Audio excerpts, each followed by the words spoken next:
Yeah. I'm so glad I found out about them some business. That's like the best, cheapest power you can find. And the efficiency in there.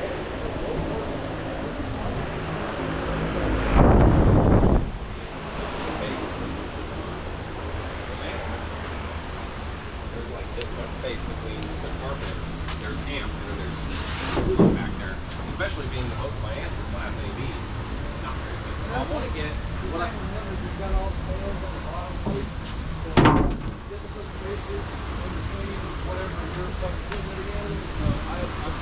I had bearings and shit. I don't know what are these spaces with. So I was looking around the house and I seen a couple fucking old pins. Oh, alright, cool. I'll take the casings out of the pins and I sit there and cut the fucking pins in fucking quarters. And that's what I use as spacers, is the fucking crack the pins. I think I did a pretty baller deal. Viair, the company that makes like onboard air compressors, they have these little rubber vibration isolators, and those are what I've used to mount all my amps. So all of those just get to stay nice and comfy. But before I go put my amps in there, I'm gonna make a little project out of probably some this thin plywood for the baseboard, and then some 3/4 for the sides and bottom.